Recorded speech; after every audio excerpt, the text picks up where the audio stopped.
Legends of Wasteland City is a post-apocalyptic anthology series and may contain references to drugs, sex, and violence, along with the occasional vulgarity.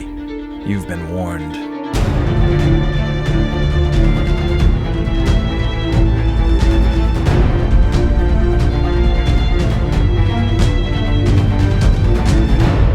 Skofield's Drifters, Contingencies, Chapter 1.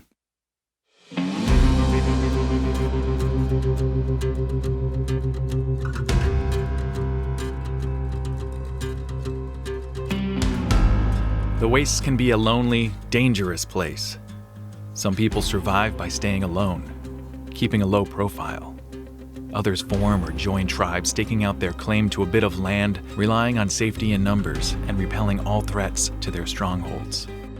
Skofield's Drifters, much as how they do everything, take a different path.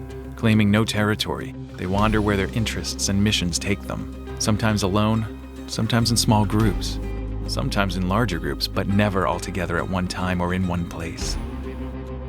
No one is quite sure how many there are, but wherever one of them appears to be vulnerable or in trouble, it always seems like backup is there in the nick of time. The only place where you're guaranteed to see them in any numbers is the annual Great Gathering at Wasteland City. Even at this ostensibly neutral trading and celebratory week-long meeting, with thousands of Wastelanders coming together to barter, negotiate, trade stories, eat and drink whatever others have found through the year of scavenging, and simply rejoice in surviving another year after the apocalypse. Only an ever-changing subset of the Drifters comes each time.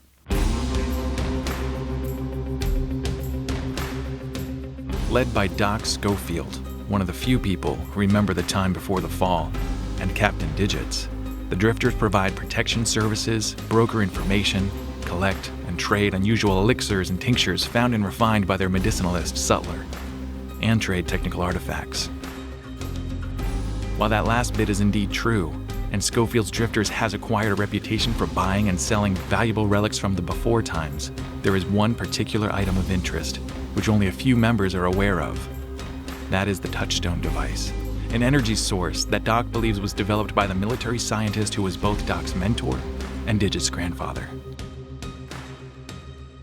But even when the fate of the world is looking you in the eyes, you still have to figure out how to score your next meal.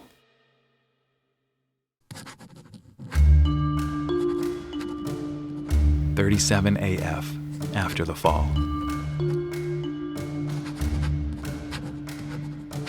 The captain added a line in the ragged, leather-bound ledger and sighed. No matter how long she stared, the numbers didn't tell a different story. 9 months of work by the entire tribe, and this is all they had to show for it. She respected the old man, but if Doc kept making deals like this, they'd be out of business by the end of the year. She took another swallow of the clear liquid in the tin cup in front of her. At least he made Esther. She heard the door open and dropped her hand down to her python, relaxing only when she didn't hear any footsteps. She'd be damned if she could explain how that graybeard could tread so softly. No one could sneak around like Doc Skofield. How are things looking, Digits?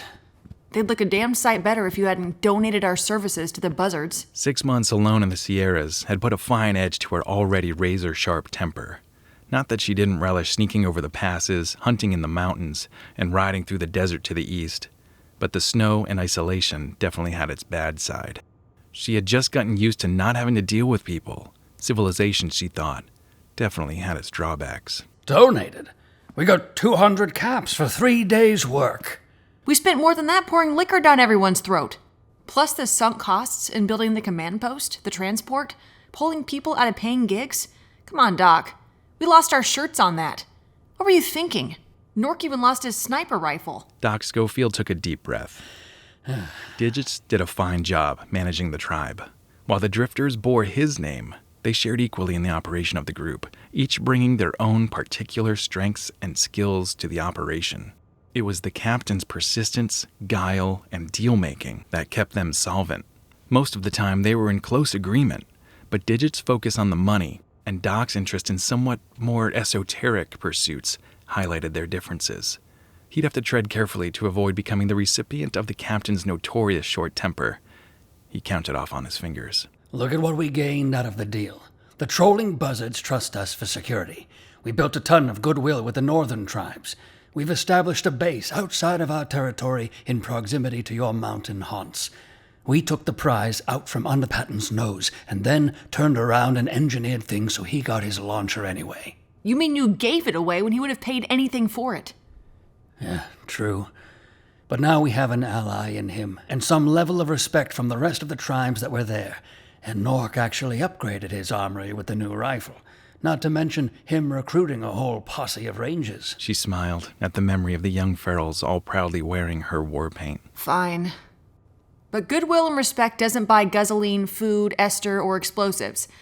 If we're gonna make it to the gathering, we're gonna need all of those. Doc raised an eyebrow. You sure you want to take explosives into Wasteland City? After last year? Captain Digits scowled at the memory. They were fortunate that the bounty hunter hadn't bothered to read the dossier and just came in guns blazing.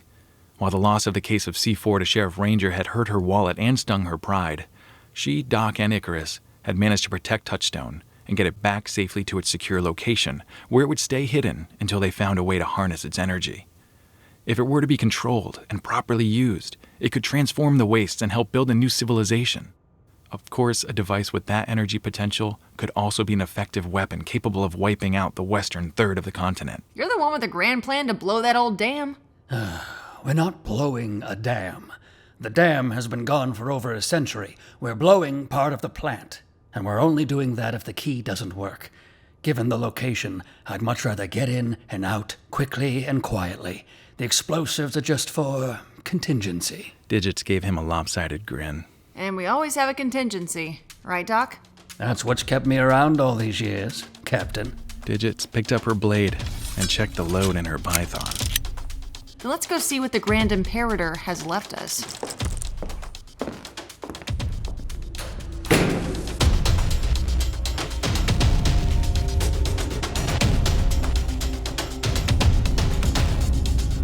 Contingencies was written by Digits and Doc Skofield of Skofield's Drifters, and adapted for audio by Mike Makeshift Darling. Narrated and edited by Makeshift. Doc Skofield was played by Jay Preston, and Digits was played by Megan Hensley. Legends of Wasteland City is a production of the Apocalypse Post. Stick around after the break for more info about today's episode.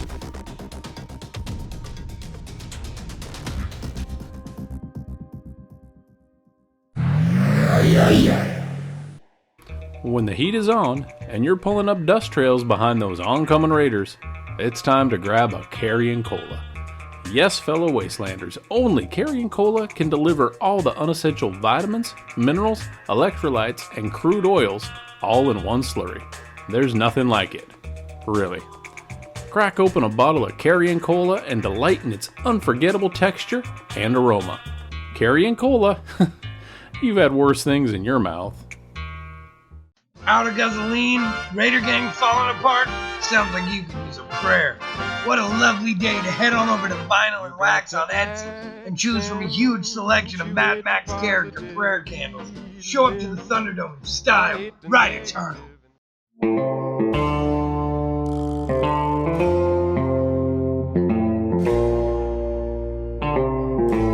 You know, these parts of the wasteland used to be crawling with raiders. Folks that just couldn't get along and tried to take things that wasn't theirs. And they got away with it for a little while too.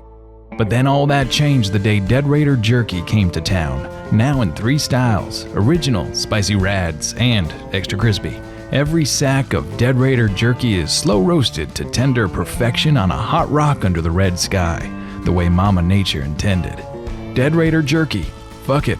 Let's eat the bastards.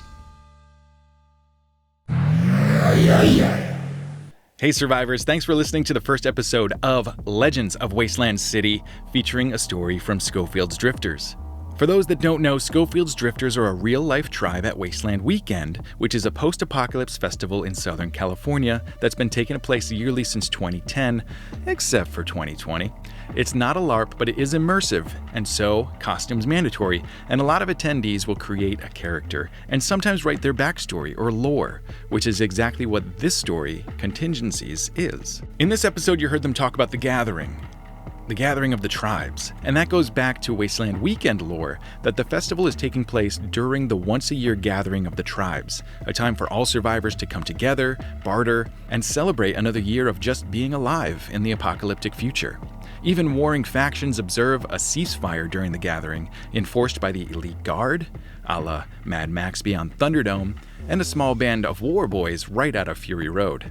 But that doesn't mean that tensions there are any lower. Contingencies will be told in 6 parts, and then we're going to move to a whole different story for a single episode, this time from Rabbit Asylum. And then we'll wrap up Season 1 with an original story that I've been writing, following the Dukes of the Nuke as they fight off a camp full of raiders, which is going to be an epic adventure. Our 2 leads playing Doc Skofield and Captain Digits are played by my good friends, Jay Preston and Megan Hensley. You also heard them in the teaser a few months back. They're both professional actors and voice artists, and they're doing such an amazing job with this. You can look them up at theboothofus.com. That's THEBOOTH of us.com. In future episodes, you'll be hearing plenty more voices as well, many of them plucked straight out of the Wasteland Weekend community. It's really exciting just how enthusiastic everyone's been about this and jumping in any way they can. It's pretty inspiring. If you want to help us continue to make more Legends of Wasteland City on the Apocalypse Post, you can pledge any amount at patreon.com/theapocalypsepost. We currently have 35 patrons on there and appreciate every single one of you, and quite a few of them have been supporting us since the beginning.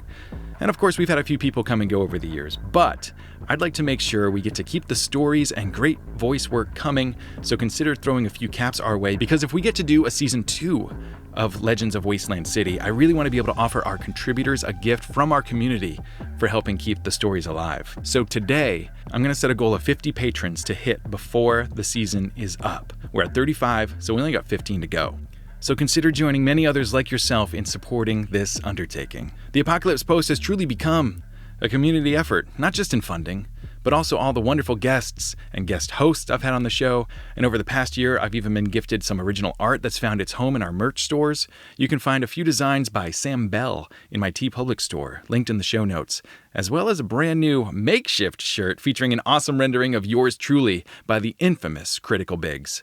It's on pre-sale right now for the month of February, and we're looking for just 40 sales in order to get them printed in bulk, and then everybody can have one. You'll find that in the Apocalypse Outpost store, also linked below. Next episode, we'll be meeting another character as we follow the Drifter's story. And if you thought the sound effects were cool in this episode, just wait for the next chapter as we move outdoors with some big vehicles and weapons coming into play. Thanks again to Digits and Doc Skofield for sharing the story. I was just telling them how much fun I'm having producing this and getting back to my narrative storytelling roots. If you're enjoying this as much as I am, please leave a comment or a thumbs up. Make sure you're subscribed so you don't miss the next chapter. And if you've got a story you think would work on the show, please get in touch. I'd love to hear it and consider it for next season. And that's going to be it for this week, survivors. If you enjoyed today's episode, share it with your friends. And if you hated it, share it with your enemies, along with some armed explosives, just for contingency. Until next time, stay alive. And days and days and days and days and